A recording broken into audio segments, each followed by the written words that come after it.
Jews could no longer practice medicine. Jews could no longer have non-Jewish friends.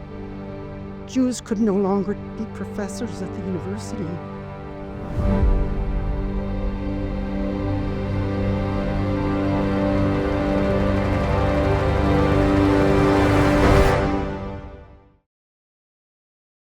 My family is Hungarian.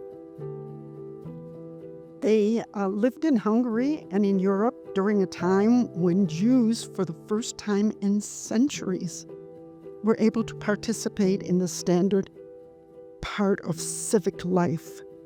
They could be doctors and teachers and professors and have an education. My grandfather was head physician, a Jewish man, head physician in his part of Hungary. My mother was born in 1902 and she went to medical school, but she had to sit 2 empty rows behind the other medical students because she was Jewish. God forbid that she contaminate the other medical students.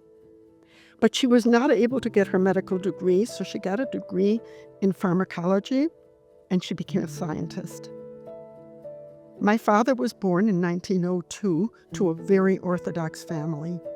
And by the time he was born, young Jewish men felt the freedom of being able to read whatever they wanted to hear music that they wanted to go to libraries and concerts, and to participate in the cultural life that was not the Jewish Orthodox life that they had led.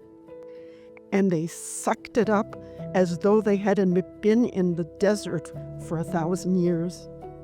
They were in the libraries, they went to concerts, and indeed they demanded from their government freedom. And he was part of these young guys that chose to rant in the streets and demand this and that. And the government in Hungary changed rapidly. It went from a communist government to an authoritarian government. And during that authoritarian government, my father was jailed. But his mother was easy to bribe the jailers, and he got out and he left Hungary. And this was about 1918, 1919. And he went to Paris, and he hooked up with a bunch of Jewish guys in Paris who also were demanding freedom. We were demanding the ability to read and to do science and mathematics and become professors and leaders, political leaders. And from there he went to Rome. And then from Rome, he went to the eastern part of Italy and crossed the Adriatic. He was in his early 20s. And he landed on an island at that time ruled by Italy called Lucine Piccolo. And it was like paradise. The Adriatic Sea is clear as crystal. And a brand new hotel had just been built, and he became the owner-manager of that hotel. Thinking that he was going to stay in Italy the rest of his life. He went back to Hungary to visit family and met my mother. He went to Hungary in November, and by February they were married and off to the island. They had guests, famous guests from all over Europe, and they sat on the veranda and talked about philosophy and art and books and politics. And it was like a little piece of heaven. And in 1932, my sister was born and my mother went back to Hungary because the medical situation on the island was not so good. And in 1936, she went back to Hungary for my birth. But by 1936, when my mother came back to Italy, things had changed. The clouds of doom were hovering over Italy, because by that time, Hitler had already taken over, and there were laws instituted that, again, narrowed Jewish life and Jewish opportunities. Jews could no longer practice medicine. Jews could no longer have non-Jewish friends. Jews could no longer be professors at the university. Jewish students could no longer be students at the new university. Jewish patients could no longer go to the hospital. So the entire life of Jews changed. And as my parents sat on the veranda in Lucin Piccolo at the Hotel Alhambra, which is still there, those clouds were over their heads and their conversation changed from books and music and art to what was going to happen. What was going to happen next to Jews. And that's the world I was born into. A world that didn't want any Jews. Countries that wanted to get rid of their Jews, but no country wanted their Jews. Mussolini was the dictator of Italy. And he, in conjunction with Hitler, instituted the same laws. And so my parents could see what was coming ahead for them. They could no longer run their business. They could no longer run their hotel. Mussolini had an edict that if you were Jewish, not born in Italy before 1900, you were deported. You had to leave within 2 months. My family, my parents, I was 3 years old, packed up their belongings and went across to the mainland to Trieste and put all of their belongings in a warehouse. My father took the keys with him. I still have the keys. Because he thought, this nonsense, this ridiculous stuff, it can't last. Within months, he's going to be back. But where were they going to go? They had no passports, no visas, no letters of welcome. So we went back to Hungary. We went back to Budapest. And my father saw what was going on in Hungary, the land that the Jews felt good in and Jews felt more Hungarian than Hungarians did. But things were changing. The Hungarian Nazi Party started incarcerating the men, and my father could see that things were going to get much worse for the Jews. He tried to convince our family members to come with him. He didn't know where he was going to go, and they were afraid. They knew that this was their country, and they were sure, his relatives were sure, that their countrymen, their customers, their patients, their teachers, their students, their country would protect them. But my father was not so trusting. And so my family left, my mother, father, my sister, and I, and we went to southern France in Nice. Hitler had already been in Paris. The northern part of Italy was German. The southern part of France in Nice was under Charles de Gaulle, and it was called Vichy France. And my family stayed there. We had an apartment on 65 Avenue Georges Clemenceau. My sister and I were very young. I was 3. My sister was 6.5, and her job was to take care of me while my parents went to work because, of course, we had to leave without our resources. So my mother and father had to go to work. My mother had a job in the hospital kitchen. But my sister and I were told every day before they left that if we heard airplanes, if we heard bombs falling, that my sister was to take my hand and we were to go under the table. Sure enough, the Italian invasion began. My mother was working in the hospital. The hospital building shook from the bombs, and a pot of hot soup fell on her, giving her 3rd-degree burns. And by the time my father came home, the Jews were required to wear the yellow star. and they made plans to leave because shortly thereafter the deportations from Nice began. In the dark of night, my parents awakened my sister and I, and we quickly escaped. We got on a train that went to Barcelona. We stayed in Barcelona for a little while and then to Madrid. The amazing thing is that Franco, who was also a dictator of Spain, who also had joined the Axis powers, looked the other way as thousands of Jews transited through Spain on their way to Portugal.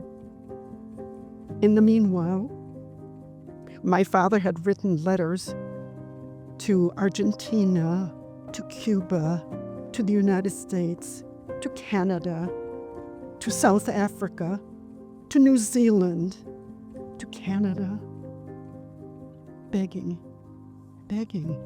for asylum, telling them that our family would not be a burden. After all, my father understood the tourist industry and my mother was a scientist. The letters came back. Regretfully, the answer was no. My parents wrote to former guests who were important people in their governments. They were well-to-do, professional people, begging them to ask their governments to tell them what good people we were. And all the letters came back saying, "We're awfully sorry for your terrible situation. We feel terrible for you, but we can't do anything to help you." So we lived in Madrid for a while. My sister and I went to school, and then we went to Portugal.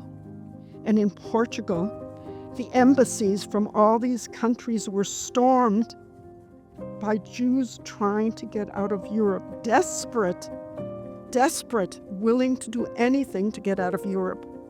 And by that time, it was late 1939, 1940. And by that time, Eastern European Jews were already taken. Poland and Austria and Czechoslovakia, they were already part of the Nazi Party. Jews could not leave there, but Jews from Western Europe who had been doctors and lawyers and business owners, professors, they were able to get to Portugal. And they begged. They stood in line all night long. And then, by some miracle, my parents heard about something. They heard that in 1938, President Roosevelt was burdened by some Jewish people in the United States. He was told that he had to do something about the Jewish situation in Europe, that the United States had to take a role. And reluctantly, he called for a conference in a beautiful resort in France called Avian, and it was called the 1938 Avian Conference.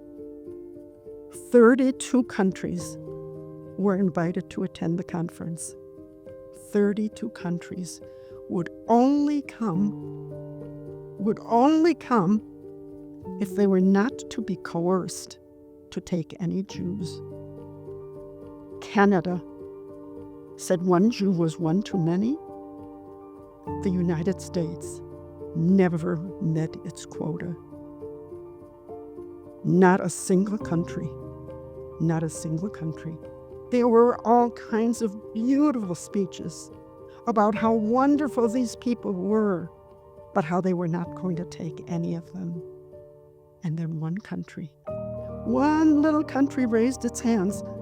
The Dominican Republic on the island of Hispaniola in the Caribbean said, Trujillo's ambassador said they would take 100,000 Jews. Now, why would a little poor, godforsaken country in the Caribbean make such an offer? Racism. Trujillo was an evil dictator. The year before, the island of Hispaniola is shared. The Dominican Republic is on one side and Haiti is the other. They have a very different history. Haiti was founded by France and the Dominican Republic by Spain. Haiti brought black slaves from Africa, so Haiti is a black country, and the Dominican Republic is a brown country. But Trujillo hated black people. And the Dominican Republic has these banana plantations, and they had workers from Haiti come and work on the banana plantations. And the year before, in 1938,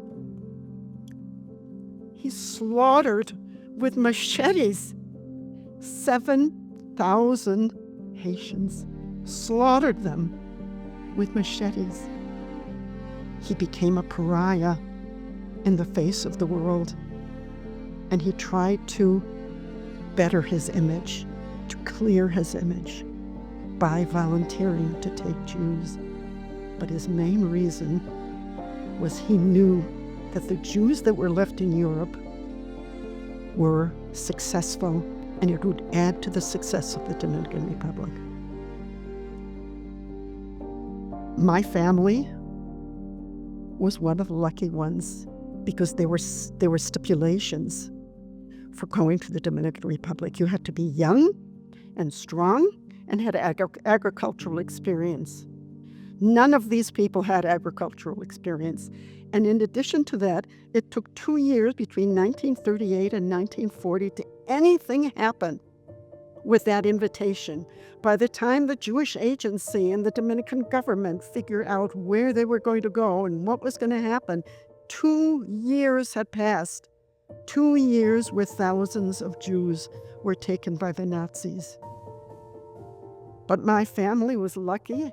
My dad said, of course he had agricultural experience. After all, he ran a hotel for 20 years and they served food.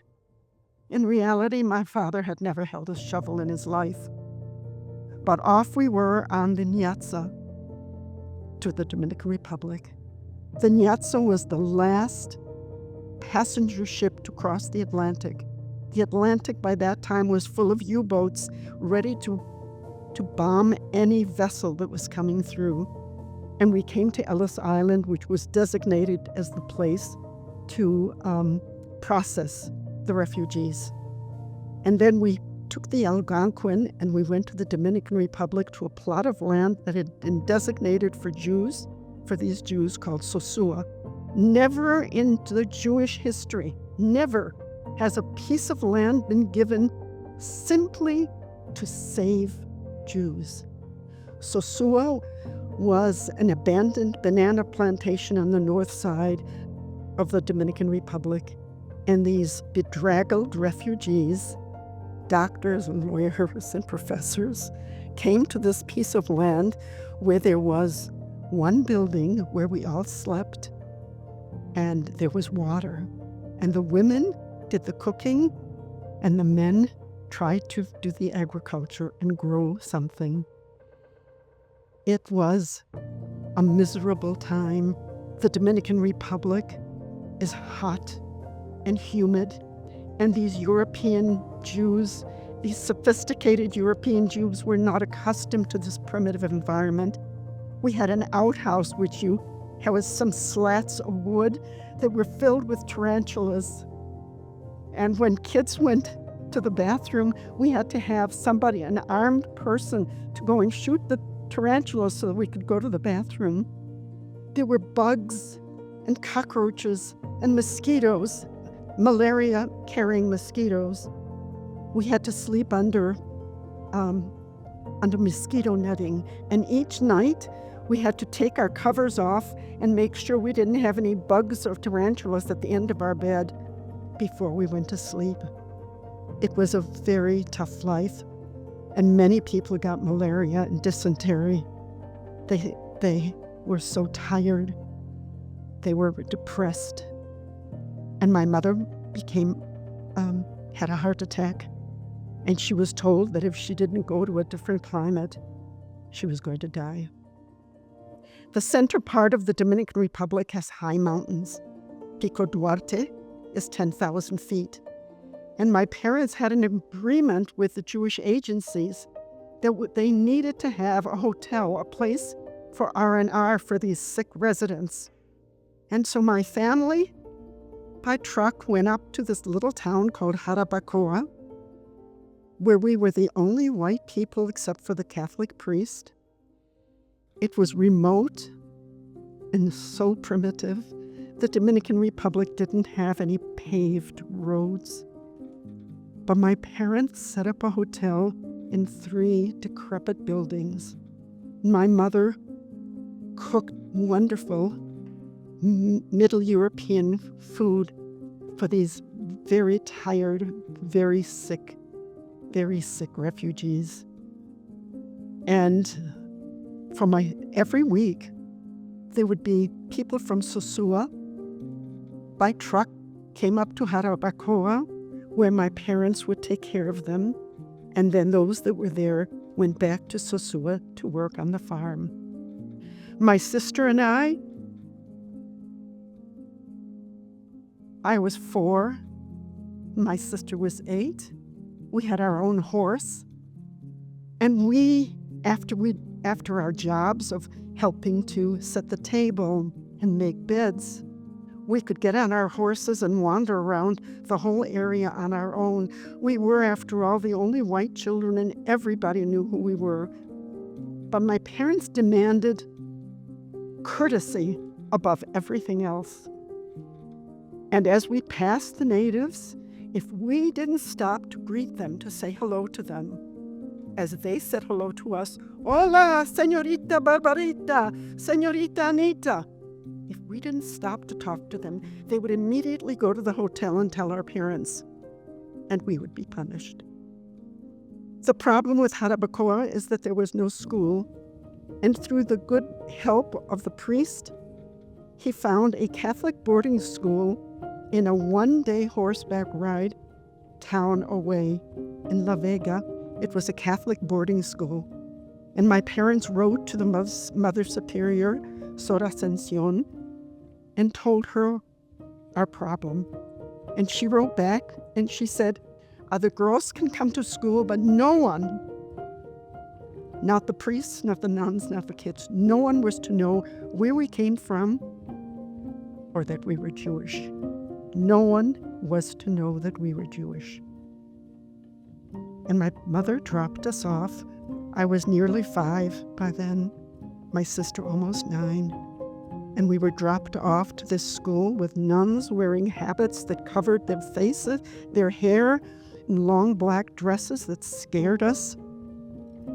But we were there for 4 years, and those nuns took care of us.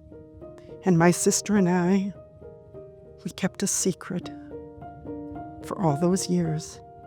We kept a secret that we were Jewish kids, but when my mother dropped me off, she said in Hungarian, "Don't ever forget that you are Jewish girls. Don't ever forget. Nem szabad. It's not allowed for you to forget." The nuns were kind. The school was my haven. The statues of the saints,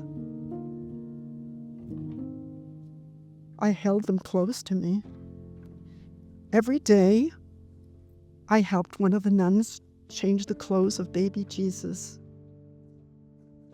One day, my mother came to the school to visit us, and she said to us she had to go into the church. And we were very puzzled. Why would she have to go to the church? And she said it was the high holiday, and she needed to be in a house of God. And it didn't matter to her whose house of God it was. It took us a long time to understand that. All of a sudden, after 4 years, my parents came to the school to pick us up. Parents didn't tell their children what they were going to be doing. They just did it because they had to. My mother was a chemist, and she thought that she would start a cosmetic business in Jarabacoa along with the government. But she didn't have any equipment. And so she asked the Jewish newspapers if they would put an ad in their paper, in their American paper, to get some chemicals and to get some equipment. It was the spring of 1945. The United States had just come out of the war. And a woman in Boston was wrapping packages for some of her relatives who had survived the war. And she was wrapping it with that Jewish newspaper and spotted the name of my parents, Bandler. And she immediately wrote to my family. They were themselves refugees from the Holocaust. But they went to the Jewish community of Boston, the Hungarian Jewish community of Boston, and asked them to help us. And they got us a visa to come to the United States. So when my parents picked us up, on June 1st, 1945, we got on an airplane with my parents and came to Boston, Massachusetts. We were in America. We were safe. We were alive. It was not easy. 2 weeks, when we got to Boston, my parents were given jobs in Mount Washington in New Hampshire, a very famous large hotel, as cooks, but they couldn't take their children. So my sister and I were sent to a Jewish summer camp. We didn't know a soul, and we didn't know one word of English. Not a word. We were put on a train to go to camp by ourselves 2 weeks after we came here. We got to Camp Eden, and the kids were great. They would point to a window, and they'd say, "Window," say window. "Door," say door.